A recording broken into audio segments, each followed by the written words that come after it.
Welcome to evidence class again this side Bhanu and आज हम लोग पढ़ने वाले हैं साइंस में chemistry chapter 1 matter in our surrounding. ठीक है, उससे पहले मैं आपको एक बेसिक इन्फॉर्मेशन देना चाहता हूँ कि मेरे चैनल की प्लेलिस्ट ओपन हो चुकी है। तो आप लोग कोई भी ऐसा जितना सब्जेक्ट मैंने पढ़ाया है उसका अगर आपको फुल पार्ट वाइज पार्ट एक सब्जेक्ट का कोई भी रिव्यू चाहिए, एक्सप्लेनेशन चाहिए, तो आप लोग प्लेलिस्ट में बेसिकली जाके चेक कर सकते हैं। ठीक है, तो वीडियो को स्टार्ट करते हैं।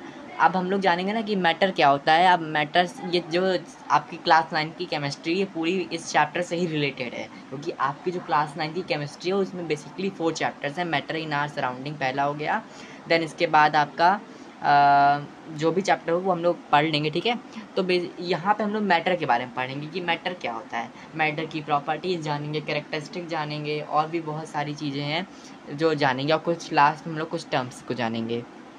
बेसिकली मैटर होता क्या है, कोई ऐसी चीज़, ध्यान से सुनिएगा क्योंकि ये बहुत इंपॉर्टेंट चैप्टर है, कोई ऐसी चीज़ जिसकी एक खुद की स्पेस ऑक्यूपाई करे, वो खुद की एक स्पेस ऑक्यूपाई करे और उसका खुद का एक मास हो। ठीक है, अभी नहीं समझ आया होगा, मैं डायग्राम से समझाता हूँ। मान लो ये एक टेबल है। ठीक है, मान लिया एक टेबल है। अब क्या इस टेबल के ऊपर कोई ऑब्जेक्ट रख देते हैं। मान लो एक हम लोग ने बॉटल रख दिया बॉटल। ठीक है, रख दिया, चलो अब बॉटल रख दिया। अब यहाँ पे बताओ क्या ये मैटर है कि नहीं। अब मैटर है तो क्यों है, कैसे पता चलेगा, पता चल जाएगा कुछ इस तरीके से। देखो ये जो चीज़ है, क्या ये एक स्पेस ऑक्यूपाई कर रही टेबल की? बिल्कुल कर रही है। टेबल की ये इतनी स्पेस को ऑक्यूपाई कर रही है, अगर देखें तो ये इतनी स्पेस को ऑक्यूपाई कर रही है। दैट मीन्स कि इसका हाँ एक बेस है, ये कुछ ना कुछ स्पेस को ऑक्यूपाई कर रही है। मास है इसका, हाँ मास है, बिल्कुल मास है इसका, ये मास हो गया। ठीक है, इसका मास है, दैट मीन्स कि ये क्या हो गया, मैटर हो गया। हाँ मैटर ज़रूर हो गया ये, क्योंकि ये स्पेस भी ऑक्यूपाई कर रही है, इसका एक खुद का बेस भी है, then it is called matter. अब कुछ एग्जांपल जान लेते हैं, बेसिक कॉमन एग्जांपल मैटर के, जो कि आपकी बुक में आई थिंक दिए हुए हैं। कुछ भी एग्जांपल, स्टार्स हो गया, प्लांट हो गया, एनिमल हो गया, स्टोन हो गया। ठीक है, तो ये क्या हो गए, मैटर हो गए। हनी हो गई, वाटर हो गया, ये सब क्या है, मैटर हो गए। अभी ग्लास का एग्जांपल जाना, टेबल का एग्जांपल जाना, ये सब क्या हो गया, मैटर हो गया। मतलब everything around us is called matter. Matter होता है। अभी मैटर बना किससे होता है, एनीवन गैस? सबको पता होगा कि मैटर स्मॉल पार्टिकल्स से बना होता है, जिनको हम लोग कहते हैं एटम। क्या कहते हैं, एटम। अब अगर एटम है तो एटम होता कैसे है, चलो जान लेते हैं।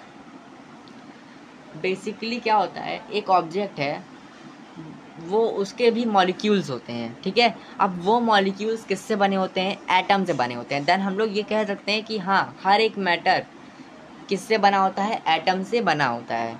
एटम्स बहुत ही ज़्यादा छोटे पार्टिकल होते हैं, जिनको हम ना कंपाउंड माइक्रोस्कोप से देख सकते हैं और ना रेगुलर माइक्रोस्कोप से देख सकते हैं तो केवल इलेक्ट्रॉन माइक्रोस्कोप की हेल्प से देख सकते हैं, जो कि हम लोग ने पढ़ा था बायो में चैप्टर 1 में। ठीक है, फंडामेंटल यूनिट ऑफ लाइफ में पढ़ा था हम लोग ने। ठीक, उसी की हेल्प से हम लोग एटम्स को देख सकते हैं।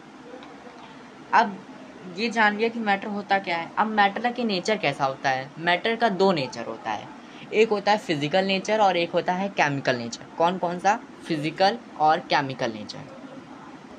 चलो भाई, अब हम लोग ये जान लेते हैं भैया ये फिजिकल नेचर क्या होता है, केमिकल नेचर क्या होता है।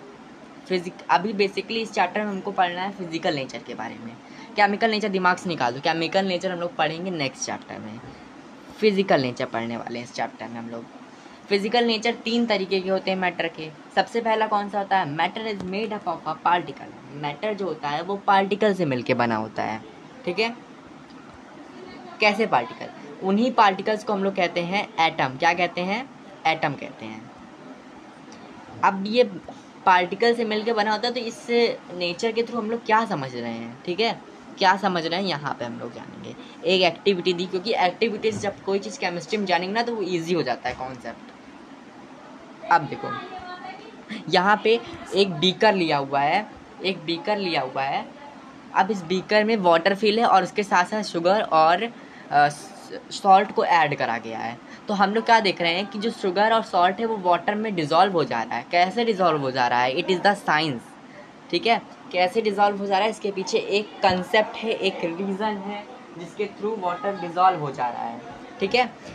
अब ये रीज़न क्या है कि वाटर्स के जो मॉलिक्यूल्स होते हैं, वाटर के जो पार्टिकल होते हैं, उनके बीच में स्पेस होती है, particles of matter between particles of matter having space between them.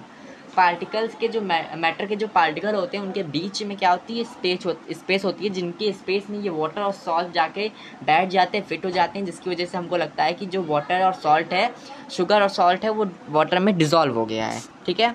ये एक्टिविटी के थ्रू हम लोग यही इस यहाँ पे शो कर रहे हैं। यहाँ पे आपका लिखा भी हुआ है कि अगर ये एक्टिविटी पूछी भी जाती है पेपर में कि इस वाटर मैटर के पार्टिकल एक दूसरे में किस तरीके से स्पेस होती है, इसको फिगर के थ्रू हम लोग एक्सप्लेन करें, तो हाँ, यहाँ पे हम लोग एक्टिविटी के साथ और फिगर के साथ ये चीज़ एक्सप्लेन कर सकते हैं कि अगर हम लोग एक बीकर में वाटर लें और साथ में सॉल्ट और शुगर को लें और शुगर और सॉल्ट को जाके वाटर में मिक्स कर दें, देन अगर डिज़ोल्व करेंगे जब उसको, तो वो वाटर और सॉल्ट वाटर के पार्टिकल्स के बीच में फिट हो जाएंगे, जिसकी वजह से हमको लगेगा कि वाटर और सॉल्ट डिज़ोल्व हो गया, ठीक है, डिज़ोल्व हो गया। दैट मीन्स कि यहाँ से ये शो हो रहा है कि स्पेस है, उनके बीच में स्पेस है। मैं बता देता हूँ एक बार आपको। मान लो ये हमारा एक तरीके से मैटर है, ये मैटर है, और ये मान लो एक तरीके से इसके क्या है, पार्टिकल्स हैं, ये एक तरीके से पार्टिकल्स हैं। अब ये पार्टिकल्स हैं, ठीक है, इनके बीच हम लोग देख रहे हैं कि कुछ स्पेसेस हैं, क्या है, स्पेसेस हैं।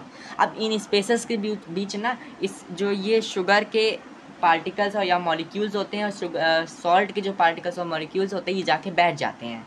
तो क्या होता है, जो वाटर में सॉल्ट और शुगर होता है वो जाके डिज़ोल्व हो गया। ये एक्टिविटी के थ्रू हम लोग ये शो करते हैं, ठीक है। यहाँ पे ये बता गया है। और अब आई होप सो कि आपको इतना आज इंट्रोडक्शन जितना मैंने पढ़ाया ये आपको अच्छे से समझ आया होगा। समझ आया तो वीडियो को लाइक, सब्सक्राइब एंड शेयर ज़रूर कर दीजिएगा। नोट्स और क्वेश्चन आंसर को चैप्टर के एंड में करेंगे, लेकिन साथ में इसमें जो इंटेक्स्ट क्वेश्चन दिए हुए हैं इस चैप्टर में बीच बीच में, वो हम लोग साथ में सॉल्व करते हुए चलेंगे, ठीक है। तो वीडियो अच्छी लगे तो लाइक, सब्सक्राइब, शेयर ज़रूर कर दीजिएगा। Thank you for watching, bye bye.